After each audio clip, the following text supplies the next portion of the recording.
ठीक है। सीपीयू, मैंने सीपीयू में भी बताया था आपको 3 कंपोनेंट्स होते हैं उसमें। कौन कौन से होते हैं? एएलयू, और क्या होता है बच्चों? कंट्रोल यूनिट, मेमोरी और स्टोरेज यूनिट।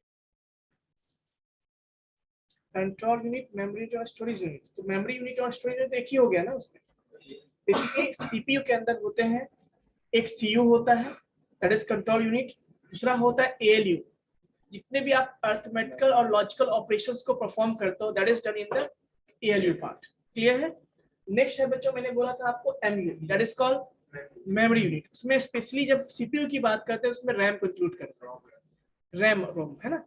बट जब हम पूरे स्टोरेज यूनिट की बात करते हैं उसमें आपका सारा मेमोरी आएगा, जितने भी मेमोरी हम यूज करते हैं वो सारा उसमें इंक्लूड होता है। ठीक है, मैंने इसमें भी बता दिया था, आउटपुट बताया था क्या? आउटपुट नहीं बताया था, यहाँ तक मुझे लगता है ये बताया था। रजिस्टर्ड, मैंने रजिस्टर्ड भी बता दिया था आई थिंक। चलो कोई नहीं, मैं आउटपुट से स्टार्ट कर देता हूँ। ठीक है, basically input device is used to take input from the user. मतलब आउटर वर्ल्ड से हम इनपुट कहाँ ले जाते हैं? कंप्यूटर में लेना होता है तो हम इनपुट डिवाइस का हेल्प लेते हैं। प्रोसेसिंग, उसके बाद प्रोसेसिंग होता है, प्रोसेसिंग के लिए हम लोग प्रोसेसिंग डिवाइस यूज करते हैं, क्योंकि CPU is one of the processing device. इसके अंदर क्या होता है मैंने बताया आपको। नेक्स्ट है, जब हम इनपुट देंगे, प्रोसेसिंग होगा, देन हमें कुछ ना कुछ रिजल्ट मिलने वाला है। तो रिजल्ट किस फॉर्म में हो सकता है? किस फॉर्म में हो सकता है? ऑडियो के फॉर्म में हो सकता है, वीडियो के फॉर्म में हो सकता है, टेक्स्ट के फॉर्म में हो सकता है, हार्ड कॉपी के फॉर्म में हो सकता है। There so many forms in which we will get the output. Yes sir, बहुत सारे फॉर्म्स हो सकते हैं, ऑडियो वीडियो, बहुत सारे फॉर्म्स हो सकते हैं। यस सर, तो उसके बेस पे हम बात करते हैं, आउटपुट डिवाइस की बात करते हैं। तो जैसे इमेज भी हो सकता है ना। तो ये सारे आपके आउटपुट के फॉर्म्स है जिसमें आप आउटपुट गेट कर सकते हो। नेक्स्ट, अब उसमें से कुछ एग्जांपल्स है जो आउटपुट डिवाइस का एग्जांपल होता है, जिसमें जो फेमस कॉमनली यूज्ड एग्जांपल जो है वो क्या है? जो कॉमनली यूज्ड आउटपुट डिवाइस क्या होता है बच्चों? मॉनिटर। क्योंकि बिना मॉनिटर के आप कंप्यूटर नहीं हैंडल कर सकते, नहीं चला सकते, इसलिए monitor is one of the important part of the computer system, that is output device. क्यों? क्योंकि जो भी हम काम करते हैं, जो भी प्रोसेस करते हैं, वो सारा हमें डिस्प्ले कौन करता है? वही मॉनिटर करता है। देन ओनली हम देख पाते हैं कि हमारा कर्सर कहाँ मूव कर रहा है, मैं जिस फाइल पे क्लिक करने वाला हूँ वो फाइल के पास मेरा कर्सर गया है नहीं। तो बेसिकली हम जो है मॉनिटर को कॉमनली यूज्ड आउटपुट डिवाइस कहते हैं। ठीक है, नेक्स्ट क्या है बच्चों? प्रिंटर, मैंने बताया था आपको आई थिंक। प्रिंटर, जब भी हमें सॉफ्ट कॉपी को हार्ड कॉपी में कन्वर्ट करना होता है तो हम क्या करते हैं? प्रिंटर का हेल्प लेते हैं। यस सर, प्रिंटर के भी डिफरेंट डिफरेंट टाइप्स होते हैं। इसके बाद प्रोजेक्टर, जो आपके क्लास में भी जिससे आप पढ़ाई कर रहे हो, that is a output device. ऐसे बहुत सारे आपके क्या है? आउटपुट डिवाइसेस होते हैं। क्लियर है? जैसे स्पीकर हो गया, स्पीकर भी क्या है? आउटपुट डिवाइस है। प्रोजेक्टर तो मैंने बता ही दिया आपको। प्लॉटर भी आउटपुट डिवाइस है, जो बड़े बड़े बैनर्स देखते हो आप। हेडफोन में स्पीकर बोल दिया तो वो सारा इंक्लूड हो गया। ठीक है, ये सारे क्या है? आपके आउटपुट डिवाइसेस। कोई दिक्कत? अब मॉनिटर में भी बात करते हैं। मॉनिटर के अलग अलग टाइप के मॉनिटर होते हैं। सीआरटी मॉनिटर आपने देखा होगा, बहुत आज से 5-10 साल पहले, 10, चलो 5 साल ही मान लो, 10 साल मान लो, 10 साल पहले बोल सकते हो। उस समय हम लोग वैक्यूम ट्यूब वाला जो होता है, जो टीवी की तरह आपने देखा होगा पीछे, है ना, बल्कि टाइप का होता था देखने में, that was a CRT, cathode ray tube, cathode ray tube, है ना। Next was LCD, liquid crystal display. उसके बाद क्या था बच्चों? एलईडी, लाइट इमिटिंग डायोड और प्लाज्मा मॉनिटर। ये सारे आपके मॉनिटर्स के टाइप्स हैं। ठीक है, प्रिंटर्स के भी टाइप अलग अलग होते हैं। प्रिंटर को भी हम लोग 2 पार्ट में डिवाइड करते हैं, that is called impact printer and non impact printer. Impact printer क्या होता है? इंपैक्ट मींस क्या? जब भी प्रभाव डालना, क्या होता है? प्रभाव डालना। सो सपोज कि आप कभी कभी क्या करते हो, किसी भी मोटिवेशन स्पीकर, जो मोटिवेशनल स्पीकर होता है, उसकी बातों को आप सुनते हो, कभी कभी आप पे वो इफेक्ट करता है ना। बेसिकली वो इम्पैक्ट मतलब आपको प्रभाव डालता है, उसकी बेस पे आप अपने कुछ लाइफ में कुछ चेंजेस लाते हैं, है ना। तो वैसे ही जब हम कुछ प्रिंटिंग कर रहे हैं ना, तो जो पेज पे स्ट्राइक करके कोई प्रिंट करता है, जब प्रिंटर कुछ ऐसा है जो पेज पे स्ट्राइक करता है, उसके बाद उस पे कैरेक्टर्स को प्रिंट करता है, that is called impact printer. जो बिना स्ट्राइक के करता है, that is called non impact printer. समझ में आई बात? अब फर्दर हम बात करते हैं, तो इम्पैक्ट में भी बहुत सारे टाइप होते हैं, जैसे कैरेक्टर प्रिंटर होता है एंड लाइन प्रिंटर होता है। कैरेक्टर प्रिंटर मतलब it prints the character bye character. वो क्या करता है? कैरेक्टर बाय कैरेक्टर प्रिंट करता है, मतलब एक बार में एक ही कैरेक्टर को प्रिंट कर सकता है। बट जब लाइन प्रिंटर की बात करते हैं, इट मींस लाइन में तो बहुत सारे कैरेक्टर्स हो सकते हैं, तो मल्टीपल कैरेक्टर एट ए टाइम वो प्रिंट करता है, उसको हम लोग कहते हैं लाइन प्रिंटर। फर्दर क्लासिफाई करते हैं हम लोग कैरेक्टर प्रिंटर का। यस, कैरेक्टर वर्ड यहाँ पे वर्ड्स के यूज किया जाता है। कैरेक्टर मतलब सिंगल लेटर, ठीक है। ऐसे तो सारा कैरेक्टर बाय कैरेक्टर ही होता है, बट बेसिकली मैं बात कर स्पीड के हिसाब से एक पार्टिकुलर टाइम लिमिट मान लेते हैं, तो उतने टाइम में वो एक कैरेक्टर करता है तो उसको कैरेक्टर प्रिंटर कहते हैं। उतने ही टाइम में यदि वो मल्टीपल कैरेक्टर प्रिंट कर सकता है, क्या बोलते हैं उसको? लाइन प्रिंटर बोलते हैं। अब देखो, कैरेक्टर प्रिंटर को भी फर्दर क्लासिफाई करते हैं हम लोग डॉट मैट्रिक्स और डेजी प्रिंटर। डॉट मैट्रिक्स क्या होता है? मैं क्विकली डिवीजन दे दिया, आपके इतना डिटेल में नहीं जाना है आप लोगों को, है ना, बट मैं क्विकली आपको रिवाइज करवा देता हूँ, ठीक है। हाँ, उसके बाद मैं इसको बताऊंगा टाइप ऑफ प्रिंटर के बारे में। बेसिकली स्टोरेज डिवाइस खाली है, मैंने बताया था आपको। क्यों खाली है? क्योंकि मैं इसके बारे में अलग से बताने वाला था। यस सर, स्टोरेज डिवाइस क्या होता है बच्चों? Anyone? Basically, it is used to store the data. Yes or no? It is used to store data, maybe temporarily or maybe the permanently, है ना। ये बताओ, जब हम कुछ काम कर रहे होते हैं तो जरूरी है कि हमेशा हमें डेटा को परमानेंटली स्टोर करना होता है। तो करंटली मान लो हम अभी कोई काम कर रहे हैं, तो ये सारा जो एप्लीकेशन है वो सारा कहाँ पर है? किसी न किसी मेमोरी में होगा ना। मेन मेमोरी इसको बोलते हैं, जहाँ से आपका सारा एक्सप्रेशन होता है। तो अभी हम कुछ टाइप करेंगे, मान लो हमने पीडीएफ में कोई या हमने एमएस वर्ड में कुछ टाइप करना स्टार्ट किया या पावर पॉइंट में कुछ बनाना स्टार्ट किया, सेम हम बाद में करते हैं। अब बेसिकली जो मैं टाइप कर रहा हूँ मान लो, तो करंटली किसी न किसी मेमोरी में स्टोर हो रहा होगा ना, तो वैसे मेमोरी को हम कहते हैं टेम्पोररी मेमोरी, ठीक है। इसको कि मेन मेमोरी भी हम लोग कभी कभी कहते हैं। और मेन मेमोरी में ही टेम्पोररी मेमोरी होता है आपका। और एक होता है जब हम स्टोर कर सेव या सेवेज करते हैं, वो क्या हो जाता है? परमानेंटली स्टोर हो जाता है, जिसको कहते हैं सेकेंडरी मेमोरी। क्लियर है? अब देखो, मैंने आपको मेमोरी हायरार्की बताया था आई थिंक लास्ट क्लास में, नहीं बताया था? कुछ बच्चे आए थे, मैंने बताया था, चलो मैं फिर से बता देता हूँ। जब हम मेमोरी की बात करते हैं तो बहुत सारे मेमोरी की बात कर सकते हैं, सेकेंडरी मेमोरी, प्राइमरी मेमोरी, बहुत सारे मेमोरी हो सकते हैं। बट मैं ये जो शो कर रहा हूँ बच्चों, ये मेमोरी हायरार्की है। हायरार्की मतलब क्या? Level of memory. यदि हम बात करते हैं जो हमारे पास कंप्यूटर में सीपीयू होता है, तो सीपीयू से डिस्टेंस के बेस पे हम बात करते हैं, इसको कहते हैं मेमोरी हायरार्की बोलते हैं। सीपीयू के सबसे नियरेस्ट में जो मेमोरी होता है that is called CPU register. उससे दूर जाएंगे तो क्या मिलेगा आपको? Cache memory. उससे भी और डिस्टेंस पे जाएंगे तो क्या मिलेगा हमें? Main memory. और सबसे लास्ट में क्या मिलेगा? उसी को हम लेवल्स ऑफ मेमोरी कहते हैं। कभी कभी अब लेवल रजिस्टर को लेवल 0 भी बोला जाता है, लेवल 1 भी बोलेंगे। तो अकॉर्डिंगली जैसे 0 स्टार्ट करेंगे तो 1 2 3 4 0 1 2 3 4 होगा, 1 से करेंगे तो 1 2 3 4 होगा। ये डिपेंड करता है। बेसिकली ये जो है, इसका क्या पर्पस क्या है? मेमोरी हायरार्की समझने का पर्पस क्या है? जैसे किसी भी कंपनी में एक ऑनर होता है, ब्रांच मैनेजर, बहुत सारे एमडी होते हैं, बहुत सारे प्रोजेक्ट मैनेजर, बहुत सारे होते हैं। क्या पर्पस है उसका? तो वैसे मैंने एग्जांपल शायद दिया था, शॉप का एग्जांपल लिया था, आपको याद है? मैंने लिया था एग्जांपल, मैं बताया था इसको। तो वही चीज है ना, एक्सेसिबिलिटी। हर एक, अब देखो सारे डेटा को तो हम आगे नहीं रख सकते ना अपने पास। कुछ डेटा को, जो सबसे इंपॉर्टेंट डेटा होता है उसको हम सबसे आगे रखते हैं, सीपीयू के पास, प्रोसेसर के पास रखते हैं, ताकि उसको फटाफट मिल जाए। उससे जो कम इंपॉर्टेंट वाला है उसको उससे दूर रखते हैं, सबसे कम इंपॉर्टेंट वाले को सबसे लास्ट में रखते हैं। तो वही मैंने बताया था आपको लेवल्स ऑफ मेमोरी में, कि बेसिकली जब हम ऊपर से नीचे जाते हैं तो साइज इंक्रीज होता है। साइज इंक्रीज होगा तो क्या प्रॉब्लम है? मैंने ये भी बताया था आपको, साइज इंक्रीज होगा तो स्पीड स्लो होगा, स्पीड कम हो जाएगा। अब हमें डेटा ढूंढना है छोटे से जगह पे, जल्दी ढूंढ सकते हैं।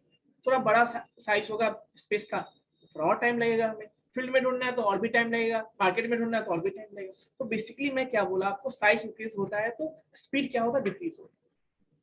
स्पीड और एक एक्सेस टाइम भी होता है बच्चों। एक्सेस टाइम क्या होता है?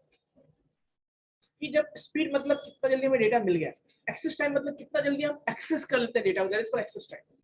तो एक्सेस टाइम जितना कम होगा उतना फास्ट होगा, स्पीड ज्यादा होगा। मान लो मुझे यहाँ से स्टेशन जाना है, मैं स्टेशन को मुझे एक्सेस करना है, वही मतलब हुआ। अब मैं जितना जल्दी कम समय जितना एक्सेस कर लूंगा मैं पहुंच जाऊंगा वहां पे, मतलब इतना फास्ट होगा। यही होता है ना। तो वैसे ही डेटा, यानी जब हम ऊपर से नीचे जाते हैं तो एक्सेस टाइम कम होता है, सॉरी एक्सेस टाइम ज्यादा होता है, और ज्यादा होगा तो क्या होगा, आपका स्पीड कम होगा। नीचे से ऊपर जाएंगे तो स्पीड इंक्रीज होता है, समझे ना, यानी एक्सेस टाइम का ठीक उल्टा होता है स्पीड। कोई दिक्कत? नेक्स्ट कॉस्ट की बात करते हैं। तो आपको पता है ना, रजिस्टर्स महंगा होता है, उससे भी कम थोड़ा सा कौन, कैसे मेमोरी, रैम। और जितने में आप रैम दो खरीदोगे ना 2-4 GB का, उतने में आप 1 TB हार्ड डिस्क खरीद सकते हो। बट बेसिकली क्या है इसका मतलब, हम कह सकते हैं कि जब हम ऊपर से नीचे जाते हैं तो पर यूनिट कॉस्ट जो होता है ना, वो क्या होता है, डिक्रीज होता है, सस्ता होता जाता है ना। तो ये कुछ चीजें मैंने बताया था, आपको याद है।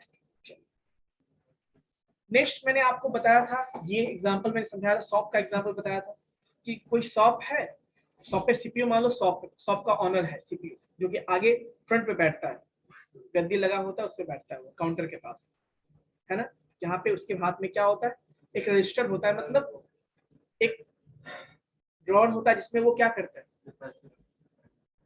सारे पैसे को स्टोर करता है, जिसको एक्सेस वही कर सकता है जो मालिक है ना। अब देखो, वो अपने काउंटर के पास कुछ अलमारी होते हैं, वहां पे सामान रखते हैं। अब मैं टॉफी चाहिए बच्चे को, या मान लो टॉफी बच्चे को लेके कोई आया, अब बच्चा रोना शुरू कर देगा, तो बच्चे के लिए क्या चाहिए, वहां पे जितना जल्दी उसको मिल जाए वो चुप हो जाएगा, टॉफी या जो भी चाहिए उसे, तो उसको वो बगल में रखता है, क्यों, ताकि जैसे मिले वो उसको दे। एक काम कंप्लीट, एक प्रोसेस कंप्लीट हो, एक ऑपरेशन कंप्लीट हो गया, देन वो बाकी काम नहीं कर सकता। अब बीच में बच्चा हल्ला करेगा तो कैसे पता चलेगा उसे, प्रॉब्लम होगी ना। तो इसीलिए तो उसी तरह से यहाँ पे क्या बोला मैंने आपको कि कैसे मेमोरी एक तरह का काउंटर हो गया, जो उसके आसपास जो सामान होता है, ठीक है। उसके अलावा क्या है आपका, थोड़ा सा दूर जाएंगे, अब मान लो कोई ऐसा होगा 5 किलो आटा 5 किलो चावल भी लेने के लिए आता होगा ना, चीनी 2 किलो, ऐसा भी हो सकता है जो सप्ताह भर का सामान खरीदता होगा, या 10 दिन का 1 महीने का खरीदता होगा, वो भी होगा। तो उसको वो थोड़ा सा, जैसे ये काउंटर है मान लो, तो उसको थोड़ा वो हॉल में रखता है, थोड़ा सा पीछे रखता है, ठीक है। अब उस हॉल के पीछे भी एक हॉल होता है, पता है, उसको हम लोग कहते हैं गोदाम कहते हैं, या उसको स्टोरेज कहते हैं, ठीक है, वेयर हाउस भी कहते हैं, जहाँ पे वो सामान जितना भी ट्रक चलाता है वो उसी में रखता है, उस बोरे के जैसे 10 बोरा 50 बोरा ऐसे रखता है। क्यों? अब उसकी रिक्वायरमेंट बहुत कम होती है ना, बहुत कम लोग होते हैं जो 10 बोरा चावल खरीद के ले जाएंगे या आटा ले जाएंगे, उनको पता है 10 बोरा आटा लेने मतलब खराबी होने वाला है, तो इसीलिए वो बाकी चीजों को पीछे रखता है, और जो उससे ज्यादा चाहिए एक्सेस होती है उसको आगे, जो उससे भी आगे चाहिए उसको उससे भी आगे रखता है, ठीक है, इस तरह से। तो वही मैंने आपको बताया यहाँ पे कि this is the memory levels of memory. CPU के सबसे पास उसके अंदर ही एक इनबिल्ट मेमोरी होता है, दैट इज कॉल्ड रजिस्टर, मैंने बोला था।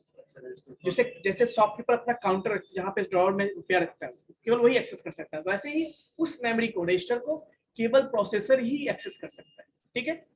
उसके बाद कैसे मेमोरी हो गया आपका, जहाँ पे वो जो मैंने काउंटर बताया, काउंटर के आसपास जो टॉपिक का जो पैकेट है, वो जो भी डिब्बा है वो सब। अब देखो बाकी चीजें हैं, हॉल क्या हो गया, प्राइमरी मेमोरी, और जो गोडाउन है वो क्या हो, सेकेंडरी। तो वैसे ही सिस्टम भी क्या करता है, एक्सेसिबिलिटी के लिए, फास्ट एक्सेस के लिए क्या करता है, वो सारे डेटा को यदि स्टार्टिंग में रख देगा ना, तो क्या होगा, ढूंढना मुश्किल हो जाएगा। अब कोई डेटा चाहिए उसको वो ढूंढना शुरू कर देगा लार्ज मेमोरी में, प्रॉब्लम होगी। तो वहां पे क्या होता है कि यही लेवल ऑफ कंसेप्ट को यूज करते हैं, लेवल ऑफ मेमोरी के कंसेप्ट को यूज करते हैं, ठीक है, ताकि जब डेटा चाहिए तो फटाफट वो एक्सेस कर ले। छोटा होगा तभी तो एक्सेस कर पाएगा ना। अब एक चीज और भी कंसेप्ट यहाँ पर है बच्चों, कि सारा डेटा को रख नहीं सकते आगे, किसको रखना है ये ज्यादा इंपॉर्टेंट है, किसे हम आगे रखेंगे उसे डिसाइड करना होगा ना। उसके लिए क्या टेक्निक होगा, टेक्निक यही होता है, इसको बोलते हैं लोकेलिटी ऑफ रेफरेंस। एक टॉपिक है जो आपको नहीं पढ़ना है, बस समझ लो थोड़ा सा।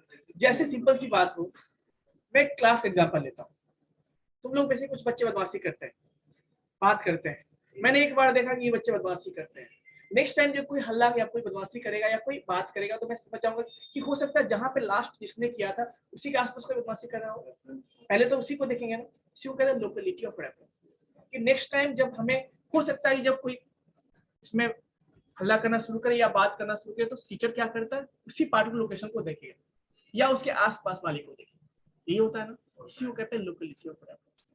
मतलब सीपीयू यानी प्रोसेसर ने अभी जिस डेटा को एक्सेस किया था, हो सकता है नेक्स्ट टाइम में या तो उसी डेटा को एक्सेस करे या उसके आस वाले को डेटा को एक्सेस करे, तो वैसे डेटा को हम क्या करते हैं, कैसे मेमोरी में रख देते हैं, ठीक है। यूज बेस्ड डाटा में तो कैशे में कुछ भी नहीं रहता। रेगुलर इसलिए कह सकते हैं, फ्रिक्वेंटली यूज कह सकते हैं उसको, रेगुलर यूज नहीं, क्योंकि उसको क्या पता है रेगुलर हम शट डाउन करेंगे सारा खत्म हो जाएगा ना, रेगुलर यूज। तो जब हम फर्स्ट टाइम मान लो डेटा कुछ भी नहीं है कैसे में, तो फर्स्ट टाइम वो कहाँ जाएगा, प्राइमरी मेमोरी में जाएगा। ये कनेक्शन होता है बेसिकली। जब कैसे मेमोरी का कंसेप्ट नहीं था बच्चों, उस समय सीपीयू डायरेक्टली क्या करती थी, प्राइमरी मेमोरी को एक्सेस करती, अभी भी करती है प्राइमरी। और सीपीयू यानी processor can not access directly secondary memory. सारे टाइम मेरा यहीं पे होता है, जब हम ऑन करते हैं तब यहाँ पे स्टोर होता है ना। तो बेसिकली डेटा यहाँ पे वही डेटा हम रखते हैं जिसकी जो सीपीयू को होती है या जिसपे वो प्रोसेस करने वाला होता है। लेकिन इसमें भी मान लो ढूंढने के लिए जाएगा बार बार, मान लो मुझे एक लूप चलाना है, कोई एक ही डेटा बार बार यूज करना, 100 टाइम्स यूज करना, तो अब यहाँ बार बार वो आएगा, कितना टाइम कंज्यूम होगा स्विचिंग में, है ना। अपडेट करेंगे फिर स्टोर करेंगे, फिर से एक्सेस करेंगे, फिर अपडेट करेंगे स्टोर करेंगे, तो इसमें क्या स्लो हो जाएगा ना। तो ऐसे जगहों पे हम क्या करते हैं, ये फ्रिक्वेंटली एक्सेस हुआ ना, तो उसको हम कैसे मेमोरी में रखते हैं, ठीक है, ताकि जब नेक्स्ट टाइम सीपीयू को बार बार यहाँ पे मेन मेमोरी एक्सेस ना करना पड़े और वो उसका टाइम क्या हो, एक्सेसिंग फास्ट हो जाए, ठीक है। लेकिन मान लो फर्स्ट टाइम तो अवेलेबल नहीं होगा, पहली बार उसने एक्सेस किया पार्टिकुलर अमाउंट, पार्टिकुलर डेटा को, तो नेक्स्ट टाइम क्या करता है, ये ऑपरेटिंग सिस्टम उसको उसके आसपास वाले को या उसके उस डेटा को वो लोड कर देता है, कहाँ पे, एक कॉपी इसे दे दिया, एक कॉपी वो वहाँ लोड भी कर देता है। क्यों, हो सकता है नेक्स्ट टाइम वो वही डेटा एक्सेस करे, तो इसीलिए वो वहां से एक्सेस कर सकता है। तो बेसिकली होता क्या है सिस्टम, देखो सीपीयू या प्रोसेसर को जब भी कोई डेटा चाहिए प्रोसेसर को, वो सबसे पहले, बहुत सारे टेक्निक है इसके अंदर, ये ऑपरेटिंग सिस्टम का कंसेप्ट, ये आप एक काम का नहीं है, पर मैं बता देता हूँ थोड़ा सा, कि वो दोनों जगह पे कैसे मेमोरी ढूंढना स्टार्ट करती है पहले, डिपेंड करता है। कभी कभी किसी सिस्टम में ऐसा होता है ना, तो कैसे मेमोरी में भी ढूंढना स्टार्ट करता है साथ में, और साथ में प्राइमरी मेमोरी स्टार्ट करता है। फिर कैसे में मिल गया तो इसको छोड़ देता है, नहीं मिला तो कंटिन्यू रखता है इसको ढूंढना, ठीक है। एक्सेस कर लिया, एक कॉपी उसको यहाँ भी लोड कर देता है ताकि नेक्स्ट टाइम यूज में आ जाए। मान लो कोई डेटा इसमें भी नहीं है, इसमें भी नहीं है, फिर यहाँ पे होगा, ऑब्वियसली यहाँ पे होगा, तो वो कैसे वहां पे पहुंचेगा, क्योंकि सीपीयू तो एक्सेस नहीं कर सकता है इसको। उसके लिए फिर ऑपरेटिंग सिस्टम आपने सुना होगा, ऑपरेटिंग सिस्टम का नाम सुने, विंडोज जो होता है या फिर मैक ओएस, वो यहाँ पे क्या करता है, उसका काम होता है कि जब कोई डेटा सीपीयू को चाहिए, वो प्रेजेंट यहाँ पे नहीं है, या तो वो वहां प्रेजेंट होना चाहिए या तो यहाँ प्रेजेंट होना चाहिए। अभी यहाँ नहीं है तो फिर वहां भी नहीं हो सकता है। तो इसके लिए ऑपरेटिंग सिस्टम क्या करता है बच्चों, तो वैसे डेटा को जो सीपीयू को चाहिए वो प्रेजेंट नहीं है, तो वो पहले ऑपरेटिंग सिस्टम डेटा को यहाँ से यहाँ लोड करता है। लोड करने के साथ साथ वो इन्फॉर्म भी करता है प्रोसेसर को कि the data you want is now available in the primary memory, now you can get it. तो वो इसके बाद आपका ये एक्सेस करता है। तो ये सब चीजें इंटरनल चीजें होती है, उतना डीपली नहीं जाना है आपको, बट समझाने के लिए मैंने बताया क्यों यूज करते हैं लेवल्स ऑफ मेमोरी, ऐसा क्यों यूज करते हैं आपको समझ में आ गया, ताकि एक्सेसिंग हमारा फास्ट हो, ठीक है ना। नेक्स्ट, डिफरेंट डिफरेंट टाइप के मेमोरी होते हैं, मैंने बताया था आपको कैसे मेमोरी होते हैं, सारा मैंने बता दिया। कैसे memory is one of the fastest memory. क्या होता है, फास्टेस्ट मेमोरी होता है जो साइज में बहुत छोटा होता है। क्या होता है, छोटा, इवन 6 MB 8 MB के आसपास होता है, जो हमारे कंप्यूटर्स में भी होते हैं, ठीक है। बहुत फास्ट होता है, बस अंतर क्या है, इसमें कौन से डेटा को रखते हैं हम लोग, जो मैंने अभी बताया, फ्रिक्वेंटली यूज डेटा, है ना। नेक्स्ट है आपका प्राइमरी मेमोरी।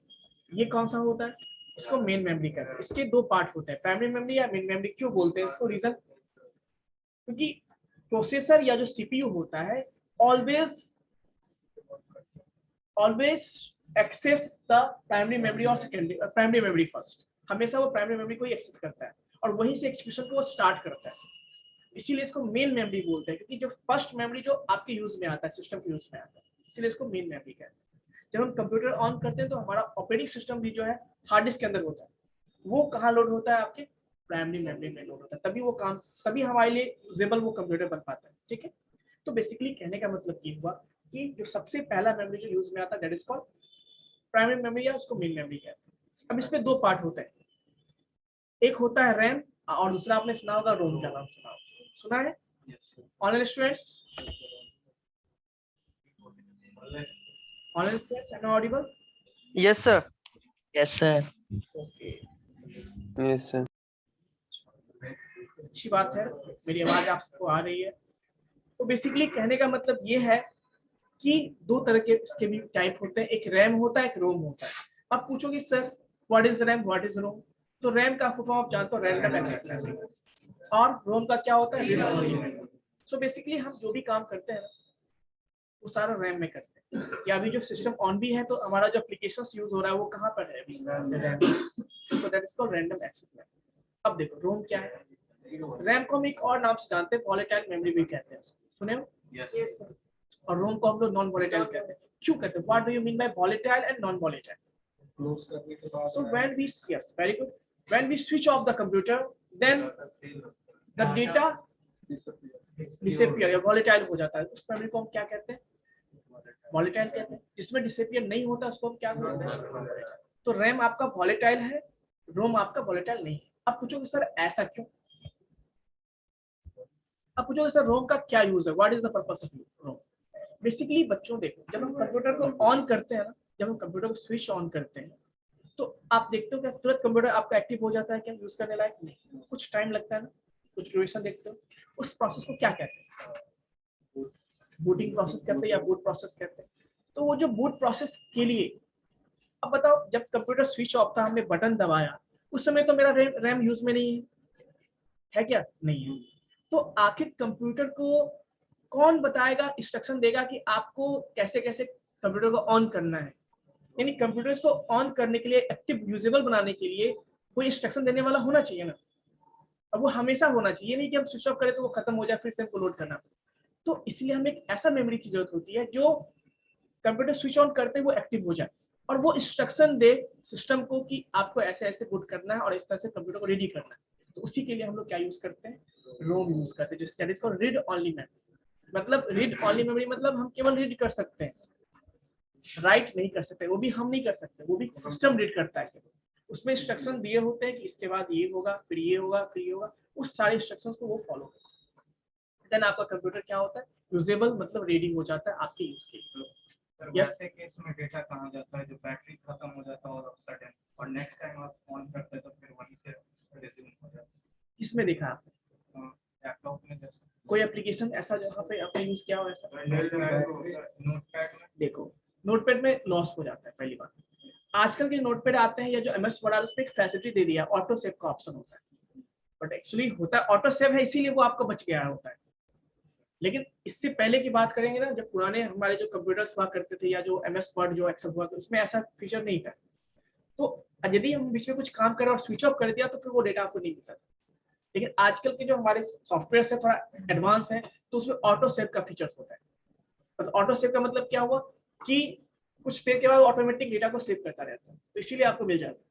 ठीक है, बट बेसिकली रूल्स जो पुराने थ्योरी के अकॉर्डिंग बात करें तो आपका जो रैम है वो पूरा डेटा लॉस कर देता है जब आप ऑफ करते हैं।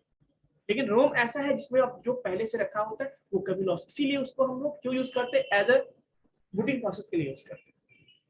ठीक है, तो बूटिंग प्रोसेस तभी होगा ना जब उसमें कोई इंस्ट्रक्शन देने वाला होगा, परमानेंट मेमोरी होगा। अब हम लोग स्विच करेंगे, स्विच ऑफ करेंगे तो वो भी लॉस हो जाए, तो फिर कभी ऑन हो पाएगा second time computer? First time हो भी गया तो इसीलिए हम लोग रोम यूज करते हैं। इसको नॉन वोलेटाइल कहते हैं ताकि इसको डेटा इरेज ना हो और जब भी स्विच ऑफ ऑन करे तो वो सबसे पहले यूज में आए। उसके बाद कौन आता है? आपका रैम यूज में आता है। तो ये सारे मेन मेमोरी है। सेकेंडरी मेमोरी यूज तभी होता है जब हम उसमें सेव या सेवेज करते हैं। कैसा ना? Yes please. सर जैसे कंप्यूटर ऑन करते हैं तो हर फोल्डर पर अलग अलग लिखा रहता है कि इसमें 120 जीबी डाटा स्टोर हो सकता है, इसमें 400 जीबी होता है, वो कौन सा मेमोरी होता है? वो आपका सेकेंडरी सेकेंडरी होता है। वो जो आप ड्राइव बोलते हैं ना, सी ड्राइव, डी ड्राइव, वो सारा सेकेंडरी मेमोरी का होता है। बट वहाँ सारा डेटा है परमानेंटली स्टोर है। जब आप ऑपरेटिंग सिस्टम इंस्टॉल करते हो तो पहली बार वो भी इंस्टॉल कहाँ होता है पता है? सेकेंडरी मेमोरी में ही। लेकिन जब आप उसको ऑन करते हो सिस्टम को तो वो रैम में लोड होता है ना। उसके लिए भी हम बोलते हैं बूट स्ट्रैप लोडर बोलते हैं, बूट स्ट्रैप लोडर। अब देखो ये जो चीज मैंने बोला ना अभी, बूटिंग प्रोसेस के अंदर वही सारा कुछ होता है कि ओएस को लोड करना है ना। उसको एक उसके लिए प्रोग्राम होता है, कोड होता है जो इंस्ट्रक्शन लाइक ऐसे से लोड करना है, उसी को बोलते हैं बूट स्ट्रैप कोड कहते हैं। और उस कोड को का काम यही होता है कि उसको जब वो एक्सिक्यूट करता है तो ओएस को लोड करता है कहाँ पर? रैम में लोड करने। रैम क्योंकि सबसे पहले ओएस आएगा तभी तो आप यूज कर सकते हो। प्लेटफॉर्म होगा तभी तो कुछ काम करोगे ना आप, तभी तो ट्रेन रुकेगी ना, हेलीपैड होगा तभी तो हेलीकॉप्टर आएगी ना। तो बेसिकली ऐसे आजकल कहीं नहीं उतर जाते, हेलीकॉप्टर की बात करते हैं, लेकिन एयरप्लेन की बात करें, एरोप्लेन तो वहां पे आपको क्या चाहिए, एयरपोर्ट चाहिए। तो बेसिकली मैं बात ये कर रहा हूँ कि ROM is a non volatile, RAM is volatile. What is the purpose of ROM? ROM is used to perform loading process और the loading the OS, that is called booting process. एक चीज और देखो, कंप्यूटर को on करते हैं ना, एक काम और होता है, जब हम कंप्यूटर को ऑन करते हैं तो बूटिंग से भी पहले एक प्रोसेस होता है, that is called post, POST। क्या होता है? POST, that is called power on self test. क्या होता है? Power on self test. अब जब सिस्टम ऑन करते हो, कभी देखना, कभी यदि आपका हार्डवेयर मिसिंग होगा या कभी ढीला हो जाता है, या कभी आप देखोगे कि रैम ढीला हो गया या रैम में कुछ कचरा फंस गया है ऐसा, तो देखो सिस्टम जो है आवाज अजीब सा करेगा, आप देखोगे टुई टुई टुई ऐसा। एक एक कभी कभी यदि हार्ड डिस्क का होगा तो और भी फास्ट करेगा, रैम का होगा थोड़ा ज्यादा फास्ट है, हार्ड डिस्क थोड़ा स्लो करता है, लेकिन आवाज दोनों में करता है। ये क्या होता है? अब यदि ऐसा है तो फिर आपका बूटिंग प्रोसेस भी नहीं होगा ना, फिर तो वो साउंड करता है अलार्म टाइप का। तो आखिर वो कैसे होता है, उसके लिए भी एक टेस्ट मैंने बोला अभी, पोस्ट। जैसे आप स्विच ऑन करते हो आवाज होना शुरू हो जाता है, मिसिंग हो गया तो हार्ड डिस्क नहीं काम कर कुछ भी। यस, ये जो बोला तो मतलब उसमें सेव नहीं होता, उसमें स्क्रीन लॉक हो जाता है, लैपटॉप ऑफ हो जाता है। किसमें? तो उसको ऑन करते हैं तो जो खुला हुआ है वही एप्लीकेशन खुला हुआ है। वो उस पे मैं आता हूँ, बताता हूँ, ठीक है, उसकी भी कुछ चीजें हैं, बताओ। खैर देखो, यहाँ तक क्लियर है, यहाँ तक क्लियर है। मैंने क्या बोला आपको कि जब हम स्विच ऑन करते, पावर ऑन सेल्फ टेस्ट क्या होता है कि जब बटन दबाए बूटिंग होगा, उसके बीच में ये चीज होती है क्या, ये चेक करता है कि आपके सिस्टम में जितने भी कंपोनेंट्स हैं, हार्डवेयर कंपोनेंट्स हैं, मॉनिटर होगा, हार्ड डिस्क होगा, रैम होगा, प्रोसेसर होगा, सब कनेक्टिविटी होगा, क्या वो सारा सही से काम कर रहा है या नहीं काम कर रहा है। That is the purpose of post. यदि कोई मिसिंग है तो वो आपको मैसेज आपको डिस्प्ले करता है या अलार्म देता है इस तरह का, तो आप सही करते हो। तो यही, यदि सब कुछ सही है देन बूटिंग प्रोसेस स्टार्ट होता है, and then the booting process में बूटिंग बूट स्ट्रैप लोडर होता है, जिसका काम होता है लोड करना ओएस को, कहां से, सेकेंडरी मेमोरी से प्राइमरी मेमोरी में लोड करने का काम होता है उसका। और ये चीजें कौन परफॉर्म करता है? एक इंस्ट्रक्शन, एक प्रोग्राम होता है जो कहां शुरू होता है, आपके रोम में होता है। ठीक है, अब देखिए, यस कुछ पूछना है? अब देखिए इनका क्वेश्चन का मैं आंसर देता हूँ। आपका क्वेश्चन था कि सर कभी कभी बैटरी लो होने के कारण ऐसा होता है। वो चीज आपके सिस्टम में एक सेटिंग होता है, सेवर करके होता है ना, कि इतने से 7% के बाद देखते हो ना, और लॉक हो जाता है, ऐसा वेट करता है वो कुछ देर के लिए। आपके सिस्टम में सेटिंग ऐसा होता है कि यदि आपका सिस्टम में 7% से कम हो गया तो आपको पहले वो मैसेज देता है कि जो है ना बैटरी लो, बैटरी लो, आपको जल्दी से लगाना होता है, नहीं तो कुछ देर बाद देखते हो लॉक हो जाता है। तो यदि आपका बैटरी नया है, पावरफुल अभी है, एक्टिव बोर्ड में है, तो क्या करता है वो कुछ 4-5% पे जैसे पहुंचता है वो ऑटोमेटिक लॉक कर देता है ताकि आप कुछ काम ना कर पाए। वो इसीलिए करता है, आपकी सेफ्टी के लिए करता है। हो सकता है आप कुछ इंपॉर्टेंट काम कर रहे हो, आपका कोई डेटा हो, वो लॉस ना हो, तो जब तक वो 4-5% भी एक्टिव होता है इंटरनली, स्क्रीन को लॉक कर दिया आप कुछ काम नहीं कर पाओगे, सिस्टम लगा ब्लैक स्क्रीन हो गया, बट इंटरनली वो चलता रहता है। वो आपके सिस्टम को इंटरनली स्लीप मोड कह सकते हो, उस तरह का कर देता है। अब क्या है, आप फिर भी नहीं लगाते हो चार्ज में, तो समझ जाएगा इसको कोई मतलब नहीं है। तो फिर वो जब 4% जब खत्म हो जाएगा ना आपका, तब फिर सिस्टम पे आपका वो डेटा नहीं मिलेगा। बट आप उसके बीच में वो 4% बैटरी खत्म होने के बीच में लगा दो चार्जर, तो फिर से आपका वो मिल जाता है। यही रीजन होता है, ठीक है। वो सिस्टम को बनाया जाता है इस हिसाब से ताकि यूजर, पता है वो जो सॉफ्टवेयर बनाता है, जो सिस्टम बनाता है, वो समझ के ज्यादा यूजर गधा है। यही सोच, सही बताता हूँ मैं, जो सॉफ्टवेयर बनाता है वो यही सोच के बनाता है कि जो यूज करने वाला वो उसको कुछ नहीं आता, कुछ नहीं नॉलेज है, और तभी वो जो है एप्लीकेशन इतना फेमस होता है, यूजर फ्रेंडली होता है। हम लोग कहते हैं यूजर फ्रेंडली, एक्चुअली हम लोग उसको गधा समझ के बनाता है। रियल में यही होता है ना। देखो अभी मान लो मैसेज देता है, फिर भी देखो कि एंटर योर नेम, हम लोग कोई वहां पे रोल नंबर एंटर कर देता है, होता है ना, एंटर योर पासवर्ड, तो उसमें कोई इंस्ट्रक्शन दिया होता है ऐसे करना, फिर भी लोग नाम केवल टेक्स्ट लिख रहे हैं, उसमें कुछ @ नहीं दे रहे, कुछ स्पेशल सिंबल नहीं दे रहे। वो पता है आजकल लोग पढ़ते ही नहीं है मैसेज को, तो देखो फिर गलत रॉन्ग पासवर्ड ऐसा शुरू करता है। इसीलिए तो पता है कि यूजर ऐसा कर सकता है, तो जो करता है ना, जो डिजाइन करता है, वो सोचता है कि ऐसा ऐसा कर सकता है यूजर, ऐसे ऐसी गलतियां वो कर सकता है, इसीलिए वो उसके हिसाब से समझे बात? कोई यस। भी सॉफ्टवेयर इंटरफेस जब भी बनता हो तो ये सोच के बनाया जाता है कि यूजर करता है। यूजर के लिए बना रहे हैं, यूजर फ्रेंडली होना चाहिए, और यूजर गलती करे उसको इन्फॉर्म भी कर दे, है ना? यूजर को इन्फॉर्म भी करे कि आपने गलती किया, या योर देखते हो कभी एंटर कुछ फॉर्म भरे होते हो, आपने कुछ सिंबल यूज, जैसे एड्रेस बॉक्स में होता है, कोई सिंबल यूज नहीं करना तो प्लस माइनस करेगा, आप यूज करते हो, क्या होता है? एरर शो करता, सबमिट होता है क्या? पता है वो नहीं करेगा ना, तो आप गलत चीज दे दोगे वो सेव भी कर देगा, इसीलिए वो ऐसा लिमिटेशन लगाया होता है, कंडीशन लगाया होता है। ठीक है, हो गया, ज्यादा नहीं हो गया, थोड़ा सा ज्यादा हो गया, ठीक है।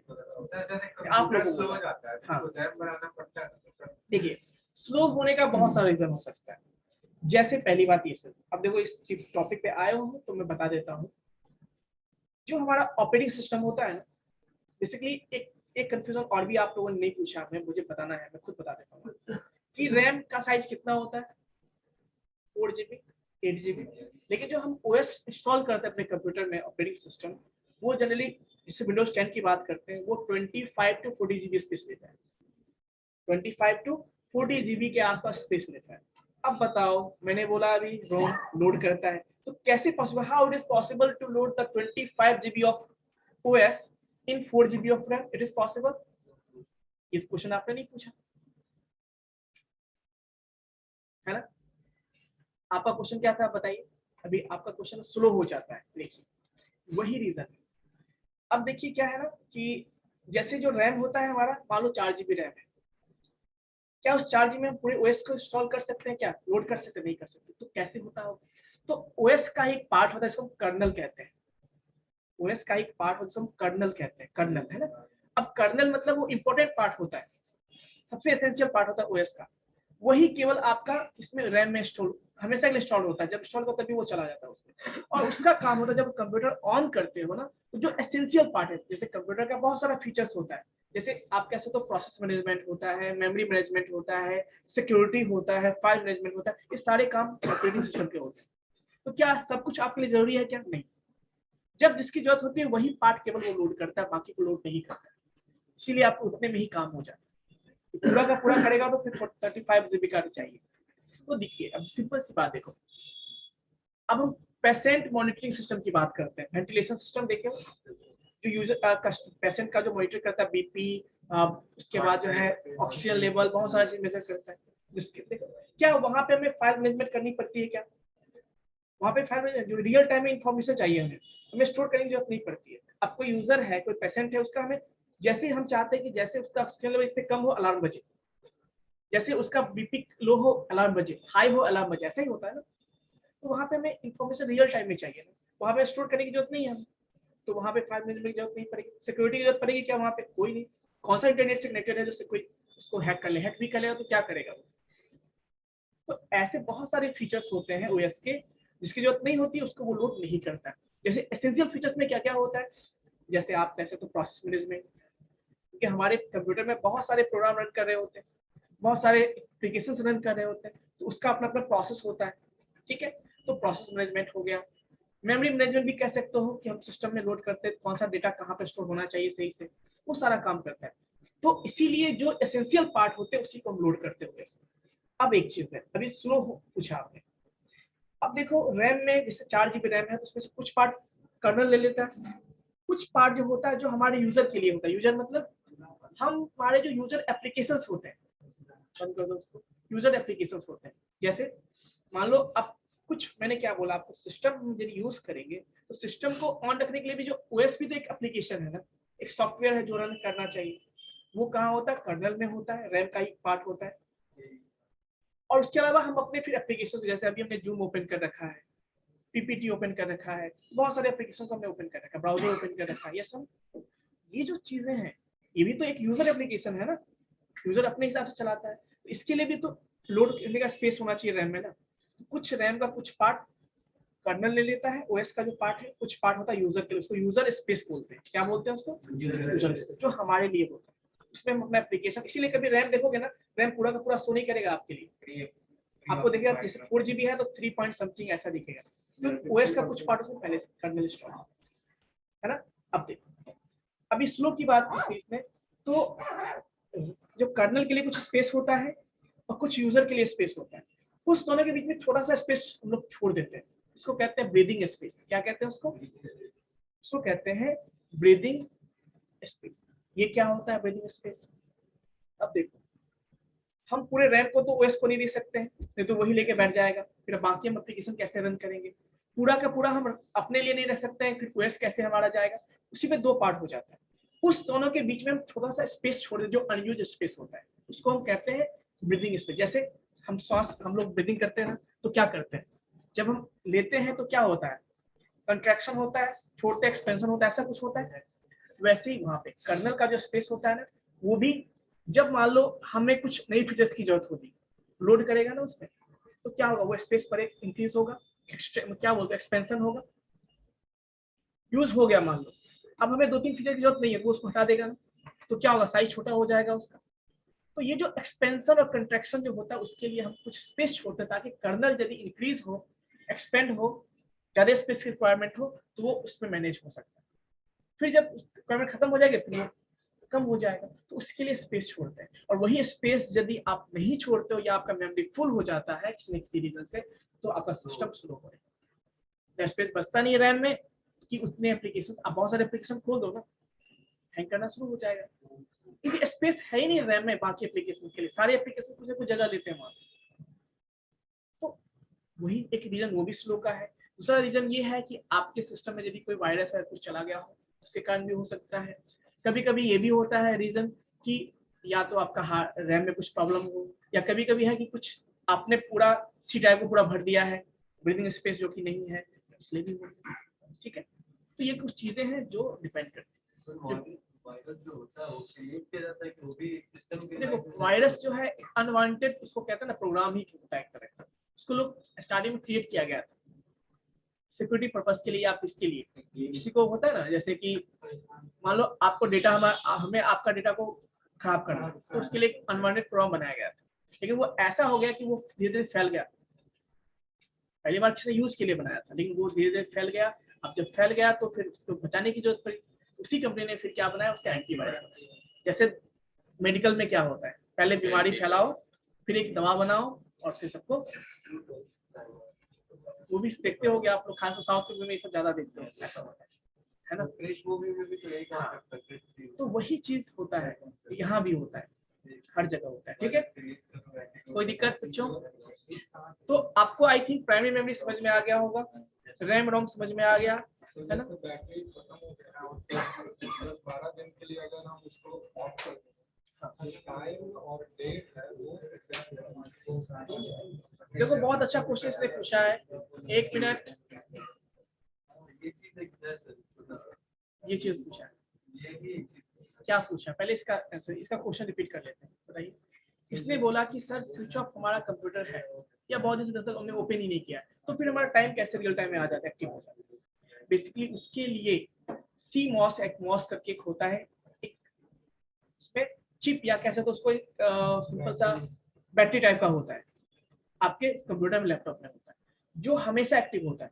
इंटरनली घड़ी जैसे है ना, वो टाइमिंग के लिए होता है, वो उसी पे टाइमिंग आपका कनेक्टेड होता है। तो आप सिस्टम ऑफ भी कर दे तो वो चालू होता है इंटरनली। तो इसीलिए आपका क्या होता है, टाइम जो है आपका सही डिक्रीज होगा। ठीक है, उसके लिए एक अलग से बैटरी होता है, कंपोनेंट होता है, तो मॉस कहते हैं हम लोग, सीमोस या किसी नाम से जानते हैं, उसके थ्रू होता है। और कोई आपका क्वेश्चन क्या था, बताइए। हाँ, क्या चीज? कोई भी डाटा या कुछ डिलीट करने के बाद भी या परमानेंट डिलीट करने के बाद ही कवर हो जाता है। देखो, दो चीजें होती है। आपके सिस्टम में रिसाइकल बिन एक ऑप्शन दिया होता है, उससे भी डिलीट होने के बाद होता क्या है ना, कुछ चीजें परमानेंट डिलीट करते हैं, कुछ हम लोग डिलीट कर दिया, मान लो वो इसलिए दिया गया है ना, जैसे कोई फाइल है, जैसे सिंपल सी बात है ना।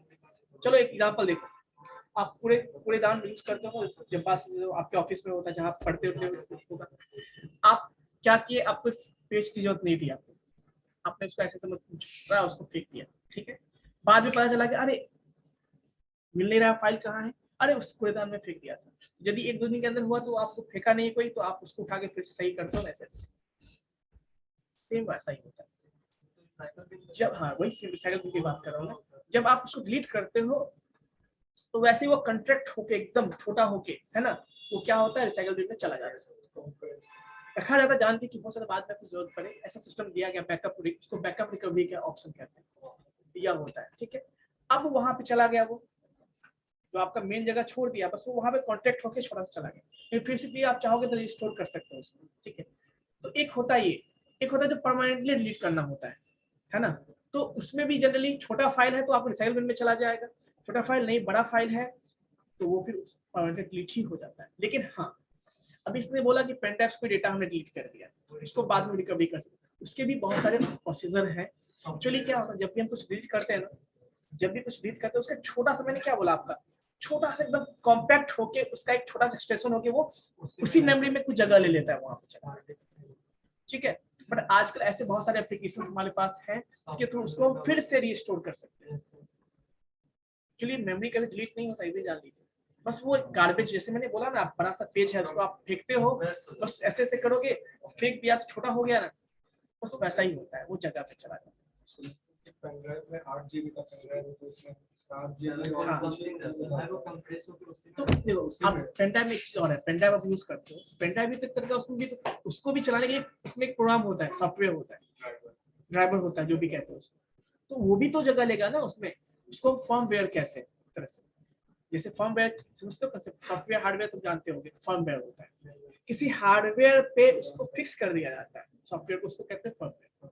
जैसे आजकल आप वॉशिंग मशीन देखते हो, आज सारा डिजिटल हो गया, सारा ऑपरेट डिजिटली ऑपरेट होता है, आखिर वो कैसे बटन दबाते हो, 2 3 4 करते हो, कैसे वो समझ रहा है कि तुम्हें हाई करना है, लो करना है, तो उसमें सॉफ्टवेयर लगा होता है, और वो सॉफ्टवेयर ऐसा है जो केवल उसी के लिए बना हुआ है, इसके लिए, वॉशिंग मशीन के लिए बना हुआ है ना। तो वो फाइल जो है आप क्या कहोगे उसको, तो वैसे सॉफ्टवेयर को जो किसी हार्डवेयर पे उसको बंद कर दिया जाता है, मतलब जोड़ दिया जाता है, अटैच कर दिया जाता है, दैट इज कॉल्ड। अभी कुछ बच्चे ऐसे हैं जिनको तकलीफ हो रही आई थी, ये सुनो, जैसे किसी ने कुछ पूछना, पूछने की कोशिश की थी आई थी।